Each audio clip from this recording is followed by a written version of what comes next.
Assalamualaikum warahmatullahi wabarakatuh. Saudara-saudaraku sebangsa setanah air, dimanapun jenengan berada, selamat pagi, selamat siang, selamat sore. Semoga sejahtera selalu dan bahagia bersama keluarga, terutama kaum tani dan petani, baik itu petani padi, petani singkong, petani jagung, petani sayur mayur, petani porang, dan petani empon-empon, juga petani perkebunan. Semoga semuanya senantiasa selalu bahagia bersama keluarga. Dulur tani, saat ini terutama di wilayah kami bulan Maret ini lepas dari panen, jadi bahkan sebagian masih ada yang panen padi, karena terutama yang tanaman tadah batok lur. Tadah batok itu cuma mengandalkan pengairan daya air hujan, tidak ada irigasi. Biasanya setelah ini ya sebagian masih bermain, berjudi. Kalau memang berjudi dengan waktu, berjudi dengan alam, ada yang ditanami lagi padi, terutama yang daerah Mbak atau daerah yang dataran di antara perbukitan itu yang paling rendah. Dan yang agak tinggi biasanya sudah ditanami bukan padi lagi, tapi ada yang jagung, ada juga yang kedelai, ada juga yang sayur-sayuran. Jadi ada juga yang sayur-sayuran, dan sebagian memanfaatkan pematang sawah untuk ditanami kacang ataupun koro untuk sayur, dan memanfaatkan lahan-lahan yang sekiranya tidak produktif. Sebenarnya pematang itu fungsinya bermacam-macam ya, untuk jalan juga bisa pematang, untuk pembagian drainase air, atau juga teras iring untuk kemiringan di daerah terutama yang petani pegunungan lur, petani pegunungan. Dan sebagian juga ada yang di sawah itu dialih fungsikan menjadi tanaman porang. Ini yang kurang pas, kalau sawah ditanami porang itu kurang pas, karena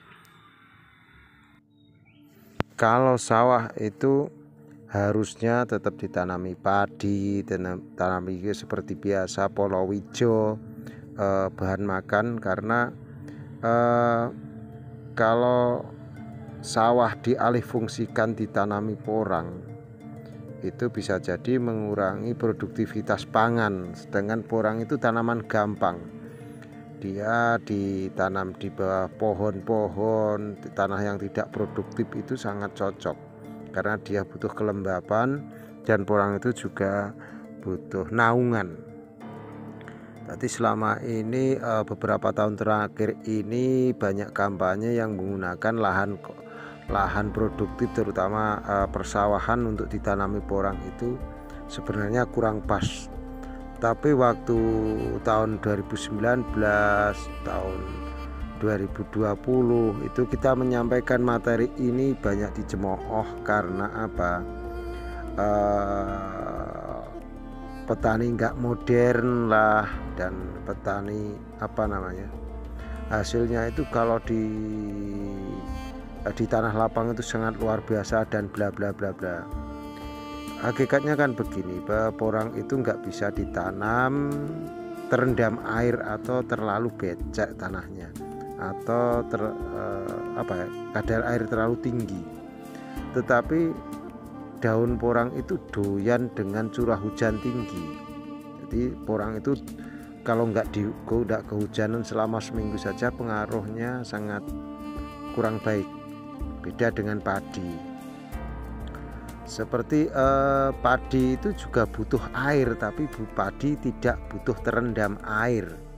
Itu ya pemikiran petani yang dari dulu. Mungkin ada yang menganggap pangkal padi harus terendam air. Itu sebenarnya nggak benar. Yang benar adalah padi itu butuh air tapi nggak butuh terendam, karena kalau padi terendam air itu beban air itu akan sangat berat dan menutup pangkalnya, dari perkembangan akar itu kurang bisa maksimal.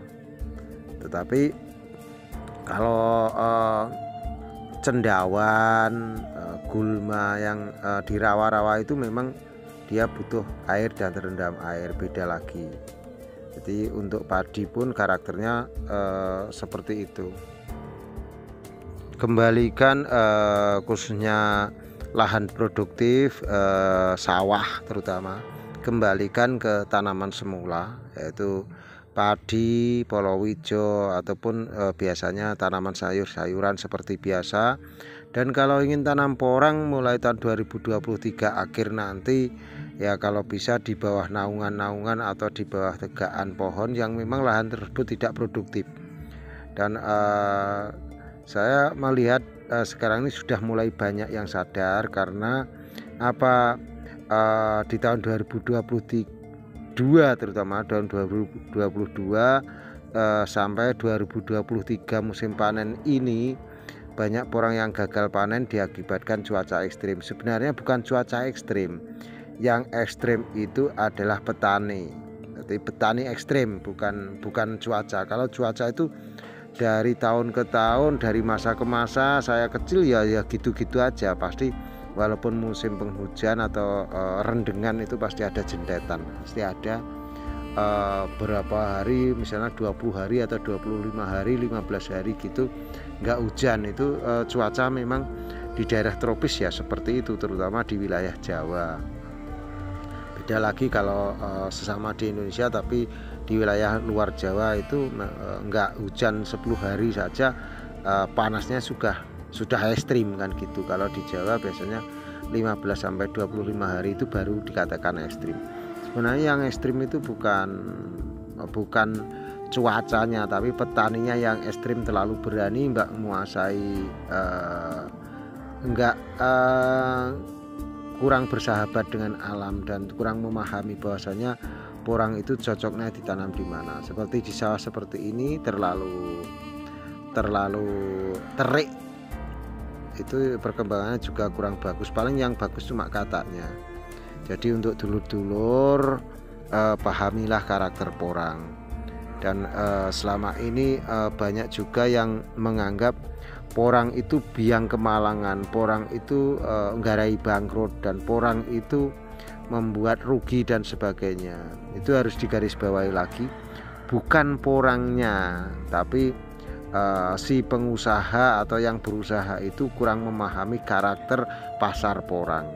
Jadi kalau bisa ya bergaulah dengan petani porang yang sudah bertahun-tahun, terutama ya petani yang tua-tua mulai tahun 1880-an sudah tanam itu, mereka pasti sudah jatuh bangun, paham akan pasar, bahkan titen dengan keadaan pasar selama ini, bagaimana pasar porang itu, kapan harga tinggi, kapan harga rendah. Termasuk seperti sekarang bulan Maret ini, harga ini sebenarnya masih rendah. Harga rendah, ingin harga lebih tinggi ya ditunda panen, tunggu harga bagus, biasanya bulan 8, 9, 10. Bulan 8, 9, 10 itu biasanya kenapa harganya tinggi, itu karena glukomananya sudah mulai bagus, padinya bagus, kadar air sudah rendah, dan juga terutama kotoran nggak terlalu banyak, dan repaksinya pun diturunkan.